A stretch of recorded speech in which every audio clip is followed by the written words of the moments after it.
Hello students, welcome back. Here I am with another question paper of 2017 on corporate accounting, Rani Channamma University. Here again I am explaining about section B questions which are for 5 marks. Section A is for 2 marks. Later on in next my video I will explain the 2 marks questions. In this video I am explaining 5 marks questions of 2017 question paper corporate accounting. This section B is for 5 marks for 1 question. You have to write 3 questions in this section. ಈ section ಒಳಗೆ 3 ಕ್ವಶನ್ಸನ್ನು ನೀವು ಬರಿಬೇಕಾಕತಿ. ಒಂದು theory ಇರತ್ತಲ್ಲೇ. All together 5 ಕ್ವಶನ್ಸನ್ನು ಕೊಟ್ಟಿರ್ತಾರೆ ಅವರಲ್ಲೇ. ಅದರೊಳಗೆ 3 ನೀವು ಬರಿಬೇಕೈತಿ.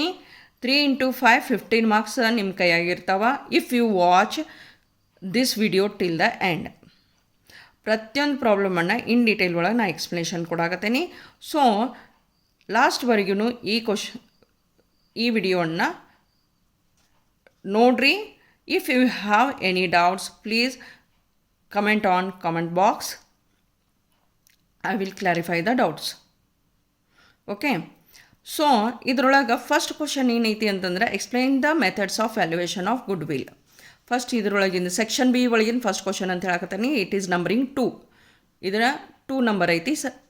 1 ಏನೈತಿ section A ಒಳಗಿಂದ 2 marks question ಇರತ್ತ. ಸೆಕೆಂಡ್ 1 ಏನೈತಿ ಅಂತಂದ್ರೆ ಸೆಕ್ಷನ್ ಬಿ ದಿಂದ ಚಾಲು ಆಗಾಕತ್ತೈತೆ ಅಲ್ಲಿ. ಓಕೆ, ಸೆಕ್ಷನ್ ಬಿದೊಳಗಿನ ಫಸ್ಟ್ ಕ್ವಶನ್ ಏನು ಕೇಳಾಕತ್ತಾರಲ್ಲೇ ಮೆಥಡ್ ಆಫ್ ವ್ಯಾಲ್ಯೂಯೇಷನ್ ಆಫ್ ಗುಡ್ ವಿಲ್ಲನ್ನು ಎಕ್ಸ್ಪ್ಲೈನ್ ಮಾಡಿರಿ ಅಂತ ಹೇಳಿ ಕೇಳಾಕತ್ತಾರ. The methods of valuation of goodwill. Under this methods we have main 3 methods. One is average profit method. ಒಂದನೇದು ಎವರೇಜ್ ಪ್ರಾಫಿಟ್ ಮೆಥಡ್ ಐತಿ. Second one is capitalization of the average profit method.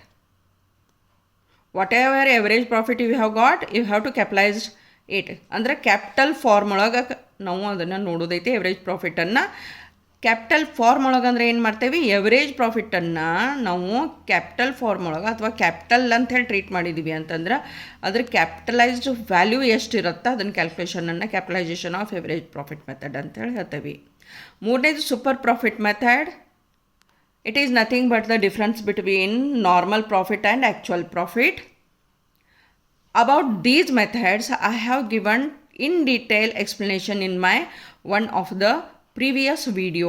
Previous one video ದೊಳಗೆ in detail ಒಳಗೆ different methods and valuation of goodwill ಒಳಗೆ explanation ಕೊಟ್ಟೇನಿ with step how to calculate the goodwill ನು ಕೊಟ್ಟಿದ್ದೈತಿ. Please do watch that video also. ಇದರೊಳಗಿನ ಏನು average profit ಅದಾವಲ್ಲ, ಹೀಗಾಗಿ simple ಏನೈತಿ ಅಂತಂದ್ರೆ ಒಂದೊಂದು ಲೈನದ explanation ಕೊಡಾಕತ್ತೆ ನಾಳೆ. ಎವರೇಜ್ ಪ್ರಾಫಿಟ್ ಮೆಥಡ್ ಒಳಗೆ ಸಿಂಪಲ್ ಎವರೇಜ್ ಪ್ರಾಫಿಟ್ ಮೆಥಡ್ ಐತಿ, ವೇಟೆಡ್ ಎವರೇಜ್ ಪ್ರಾಫಿಟ್ ಐತಿ. ಸಿಂಪಲ್ ಎವರೇಜ್ ಪ್ರಾಫಿಟ್ ಮೆಥಡ್ ಒಳಗೆ ಏನು ಮಾಡಾಕತ್ತೇವಿ, last year profits are added and divided by number of years of profit taken. So ಹಂಗೆ ಬಂದಂತಹ ಎವರೇಜ್ ಪ್ರಾಫಿಟನ್ನು multiplied with number of years purchase, ಅಲ್ಲಿ problem ಕೊಟ್ಟಿರ್ತಾನೆ ಅದನ್ನು ಮಲ್ಟಿಪ್ಲೈ ಮಾಡಾಕತ್ತೇವಿ. ಇದು ಸಿಂಪಲ್ ಎವರೇಜ್ ಪ್ರಾಫಿಟ್ ಮೆಥಡ್ ಐತಿ.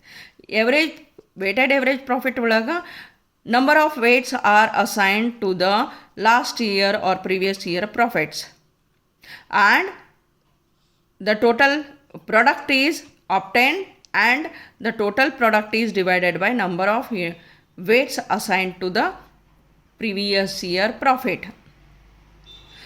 The value so obtained is called as weighted average profit and that is multiplied with number of years of purchase. ಆವತ್ನಾಗ weighted average profit method ಒಳಗೆ valuation of goodwill ನಿಮಗೆ ಸಿಗಾಗ್ತೈತಿ. Second ಒಳಗೆ capitalisation of average profit method ಅಂತೇಳಿ ಆಗಲೇ ಹೇಳಿದಂಗೆ ಏನೈತಿ ಅಂತಂದರೆ ಇವತ್ತು ಸಿಂಪಲ್ ಎವರೇಜ್ ಪ್ರಾಫಿಟ್ ಇರುವಲ್ದಕ್ಕೆ ವೇಟೆಡ್ ಎವರೇಜ್ ಪ್ರಾಫಿಟ್ ಇರುವಲ್ದಕ್ಕೆ ಅದನ್ನು ಕ್ಯಾಪಿಟಲೈಸ್ ಫಾರ್ಮ್ ಮಾಡಿದ್ವಿ ಅಂದರೆ ಎಷ್ಟು ಪ್ರಾಫಿಟ್ ನಮಗೆ ಎಷ್ಟು ವ್ಯಾಲ್ಯೂಯೇಷನ್ ಆಫ್ ಗುಡ್ ವಿಲ್ ಆಗತ್ತಾ ಅಥವಾ ಪ್ರಾಫಿಟ್ ಕ್ಯಾಪಿಟಲೈಸ್ ಫಾರ್ಮ್ ಒಳಗೆ ಎಷ್ಟು ಆಗತ್ತಾ ಅನ್ನೋದು ಒಂದು ಐಡಿಯಾ ಸಿಗತ್ತಾ. Third is super profit method. Super profit ಒಳಗೂ ಏನು ಮಾಡ್ತೀವಿ ಅಂತಂದ್ರೆ ಸೂಪರ್ ಪ್ರಾಫಿಟನ್ನು ಕ್ಯಾಲ್ಕುಲೇಷನ್ ಮಾಡಿ ನಂಬರ್ ಆಫ್ ಇಯರ್ಸ್ಲೆ ಮಲ್ಟಿಪ್ಲೈ ಮಾಡಿದ್ವಿ ಅಂತಂದ್ರೆ purchase of super profit method ಆಗತ್ತಾ. ಓಕೆ, ಏನೈತಿ ಇಲ್ಲೇ ಸೂಪರ್ ಪ್ರಾಫಿಟ್ ಏನು ಬಂದಿರುತ್ತಲ್ಲ ಅದನ್ನು number of years number of years of ಪರ್ಚೇಸ್ಡನ್ನು ನಾವು ಅಲ್ಲೇ ಮಲ್ಟಿಪ್ಲೈ ಮಾಡ್ತಿದ್ವಿ ಅಂತಂದ್ರೆ ವ್ಯಾಲ್ಯೂ ಆಫ್ ಗುಡ್ ವಿಲ್ ಬರಾಕತ್ತೈತಿ.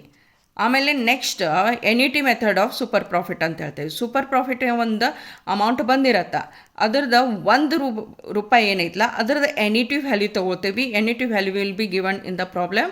ಅದನ್ನು ಮಲ್ಟಿಪ್ಲೈ ಮಾಡಿದ್ರೆ ಅದ್ರದ್ದು ವ್ಯಾಲ್ಯೂ ಆಫ್ ಗುಡ್ ವಿಲ್ಲ ಸಿಗಾಕತ್ತೈತೆ ನಮಗಲ್ಲೇ. ಓಕೆ, ಇಲ್ಲಿನೂ ಥರ್ಡ್ ಒನ್ ಏನೈತಿ, ಕ್ಯಾಪಿಟಲೈಸೇಷನ್ ಆಫ್ ಸೂಪರ್ ಪ್ರಾಫಿಟ್. ಆಗಲೇದು ಎವರೇಜ್ ಪ್ರಾಫಿಟನ್ನು ಕ್ಯಾಪಿಟಲೈಸ್ ಮಾಡಿದ್ರಿ, ಈಗೇನೈತಿ ಸೂಪರ್ ಪ್ರಾಫಿಟನ್ನು ಕ್ಯಾಪಿಟಲೈಸ್ ಮಾಡೋದು ಒಂದು ಮೆಥಡಕ್ಕೆ ನಾವೇನಂತೀವಿ ಅಂತಂದ್ರೆ capitalisation of super profit method ಅಂತೇಳಿ ಹೇಳಕತ್ತೀವಿ. It is second question. Third question is on net assets method of valuating the share. Okay, ಇದು ವ್ಯಾಲ್ಯೂಯೇಷನ್ ಆಫ್ ಶೇರ್ ಮೇಲೆ ಬಿದ್ದಂತಹ ಪ್ರಾಬ್ಲಮ್ ಐತಿ. ಇಲ್ಲಿ ನಿಮಗೆ ಕೇಳಿದ್ದೇನೈತಿ ಅಂದ್ರೆ ಕ್ಯಾಲ್ಕುಲೇಷನ್ ಆಫ್ ನೆಟ್ ಅಸೆಟ್ಸ್ ಅಂತ ಹೇಳಿ ಹೇಳ್ತಾರೆ.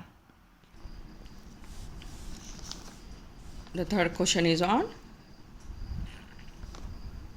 the calculation of net assets available to equity shareholders. That means ಈ ಕ್ವಶನ್ ಏನೈತಿ ವ್ಯಾಲ್ಯೂಯೇಷನ್ ಆಫ್ ಶೇರ್ ಒಳಗಿಂದನೇ ಐತಿ, but net assets available to equity share holders ಅಷ್ಟೇ ಕ್ಯಾಲ್ಕುಲೇಟ್ ಮಾಡಿರಿ ಅಂತೇಳಿ ಹೇಳಿದಾರೆ ಅವರಲ್ಲೇ.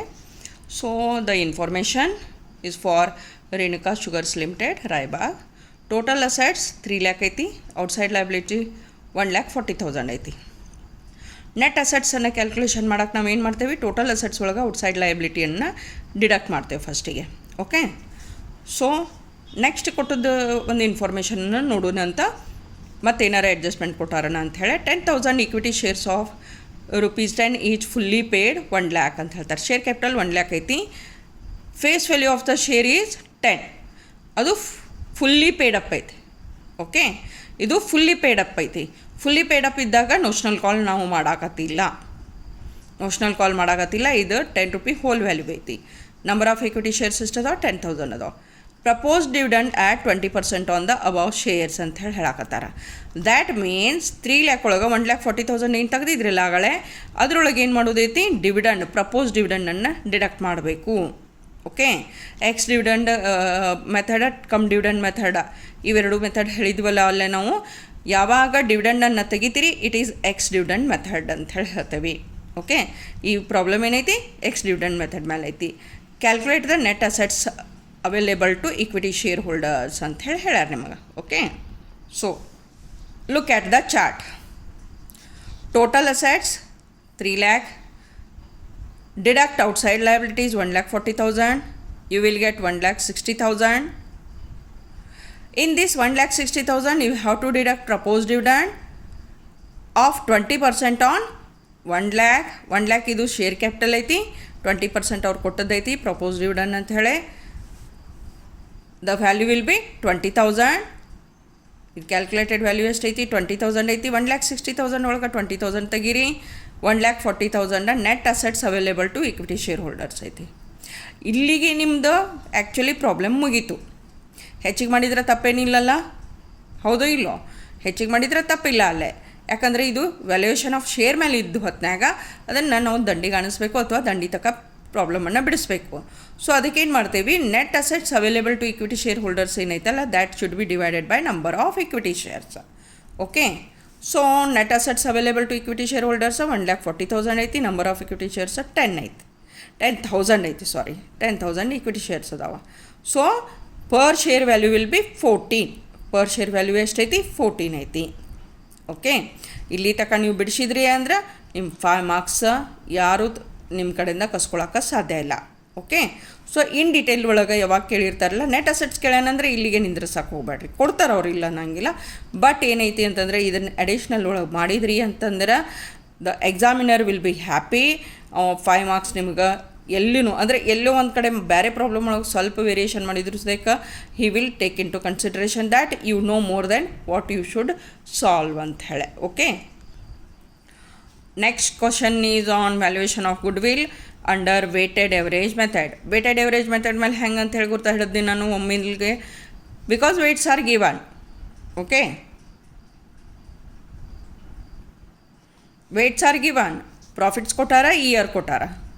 ವ್ಯಾಲ್ಯೂ ಆಫ್ ಗುಡ್ ವಿಲ್ ಕಂಡಿಡೀರಿ ವೇಟೆಡ್ ಎವರೇಜ್ ಪ್ರಾಫಿಟ್ ಒಳಗೆ ಅಂಥೇಳಿ ಹೇಳಿದ್ದಾರೆ. So calculation of weighted profit, year profit, weights and product. When profit is multiplied with weight, you will get the product. For 2013, profit is 50,000, weight is 1, so 50,000 into 1, 50,000 product ಐತಿ. For 2014, 64,000 is the profit and weight assigned is 2, so 1,28,000 is the product. For 2015, 80,000 profit, weights assigned is 3, amount will be the product will be the 2,40,000. Like that, for 2016, profit is 1 lakh, weight assigned is 4, therefore product is 4 lakh. Now add all the product to get the total product. ಇದನ್ನು add ಮಾಡಬೇಕಲ್ಲೇ 8,18,000 ಬಂತು. Weights ಕಾಲಮ್ನು add ಮಾಡ್ತೇವೆ, it is 10. Now calculation of weighted average profit. Weighted average profit is equal to total product divided by number of weights. ನಾಗಳೇ ಹೇಳಿದಂಗೆ ಏನು ಮಾಡ್ತೇವೆ ನಾವು ಅಲ್ಲೇ weights ಕ್ಯಾಲ್ಕುಲೇಷನ್ಗೆ ಟೋಟಲ್ ಪ್ರಾಡಕ್ಟನ್ನು divided by weight number of weights assigned ಅಂಥೇಳಿ ಹೇಳ್ತೇವೆ. ಓಕೆ, ಆ ಹೊತ್ನಾಗ ಇದ್ರ ಟೋಟಲ್ ಎಷ್ಟೈತಿ? 8,18,000 ಐತಿ. ವೇಟ್ಸ್ ಟೋಟಲ್ 10 ಐತಿ. So 81,800 is the weighted average profit. Weighted average profit 81,800 ಐತಲ್ಲೇ. ಇದು ಫಸ್ಟ್ ಸ್ಟೆಪ್ ಆಯ್ತು. ನೆಕ್ಸ್ಟ್ ಸ್ಟೆಪ್ದೊಳಗೆ, ಎರಡನೇ ಸ್ಟೆಪ್ದೊಳಗೆ ಈ ಕ್ವಶನ್ ಒಳಗೆ ನಿಮಗೆ ಆ್ಯಕ್ಚುಲಿ ಕೇಳಕ್ಕೆ ಹೇಳಿದ್ದು ವೇಟೆಡ್ ಎವರೇಜ್ ಪ್ರಾಫಿಟ್ ಅಲ್ಲ, ವ್ಯಾಲ್ಯೂ ಆಫ್ ಗುಡ್ ವಿಲ್ ಕೇಳ್ಯಾನ ಅವಲ್ಲೇ. ವ್ಯಾಲ್ಯೂ ಆಫ್ ಗುಡ್ ವಿಲ್ ಕೇಳ್ಯಾನ. So formula will be weighted average profit into number of years purchased. ಈ ವೇಟೆಡ್ ಎವರೇಜ್ ಪ್ರಾಫಿಟನ್ನು ನಾವು ಕೆಲವೊಂದಿಷ್ಟು ವರ್ಷಕ್ಕೆ ಖರೀದಿ ತೊಗೋತೀವಿ ಅಂತಂದಂಗೆ. Okay, weighted average profit is multiplied with number of years purchase ಅಂತ ಹೇಳಿ ಹೇಳ್ತೀವಿ. So weighted average profit is 81,800. ಆಮೇಲೆ year of purchase is 3 years. So 81,800 is multiplied with 3. Amount ಎಷ್ಟು ಬಂತು? 2,45,400 ಬಂತು. Okay, 2,45,400 value of goodwill ಬಂತಲ್ಲೇ. Okay, so ಈ problem ಒಳಗೆ ಏನು ಮಾಡಿದ್ದೀವಿ? ಫಸ್ಟಿಗೆ ಟೋಟಲ್ ಪ್ರಾಡಕ್ಟನ್ನು ಕ್ಯಾಲ್ಕುಲೇಟ್ ಮಾಡಿದ್ದೀವಿ, divided by number of weights assign ಮಾಡಿದ್ದೀವಿ.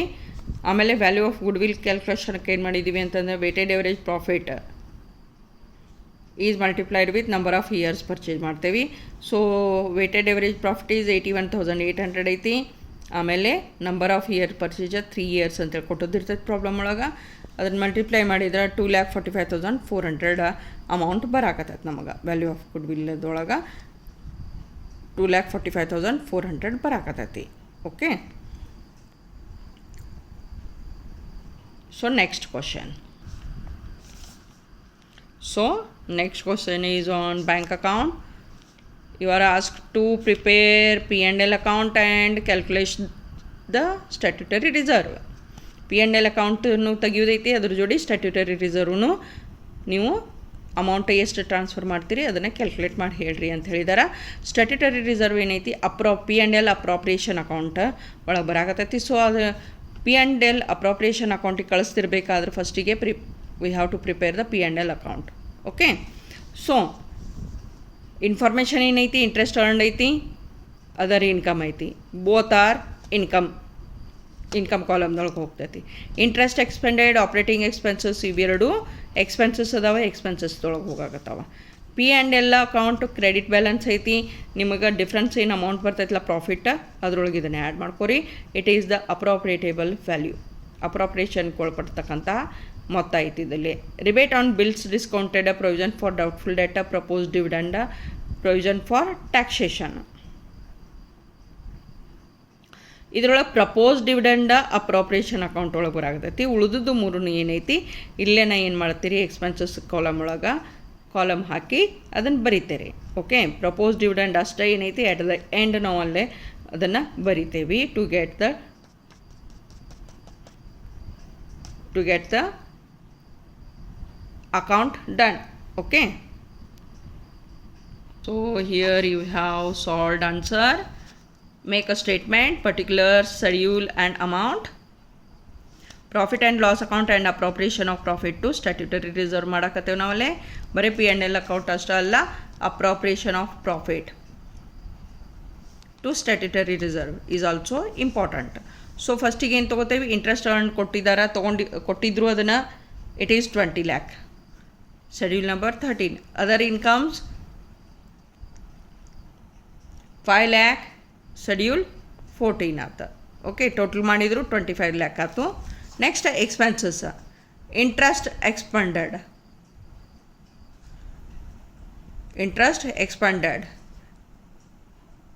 ಶೆಡ್ಯೂಲ್ ನಂಬರ್ 15 9 lakh ಬಂತು. ಆಪ್ರೇಟಿಂಗ್ ಎಕ್ಸ್ಪೆನ್ಸಸ್ 16 ಬಂತು, 6,000.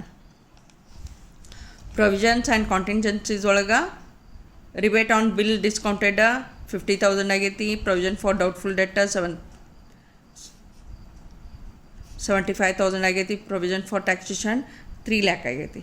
So total of this is 4,25,000.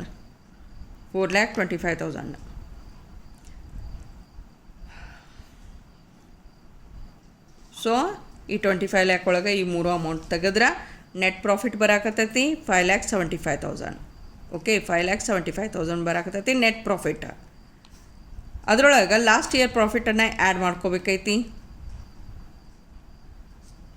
So last year ಪ್ರಾಫಿಟನ್ನು ಆ್ಯಡ್ ಮಾಡ್ಕೋಬೇಕೈತಿ. 10,75,000 ಟೋಟಲ್ ಬರ್ತೈತಿ. ಈ 10,75,000 ಬಂದಾದಮೇಲೆ ಅಪ್ರೋಪ್ರಿಯೇಷನ್ಸ್ ಮಾಡೋದೈತಿ. ಅದರೊಳಗೆ ಸ್ಟ್ಯಾಟ್ಯುಟರಿ ರಿಸರ್ವ್ ಏನೈತಿ ಕಂಪಲ್ಸರಿ ಐತಿ. After preparation of the books of account you have to transfer it to statutory reserve. 25% of the 5,75,000. ಆಮೇಲೆ ಅದರೊಳಗೆ ಏನು ಮಾಡ್ತೇವೆ, ಪ್ರಪೋಸ್ ಡಿವಿಡೆಂಡ್ ಐತಿ 1,50,000. Okay, propose ಡಿವಿಡೆಂಡ 1,50,000. ಈಗೇನೈತಿ, ಈ ಅಮೌಂಟ್ದೊಳಗೆ ಇವೆರಡನ್ನೂ ಡಿಡಕ್ಟ್ ಮಾಡಬೇಕು.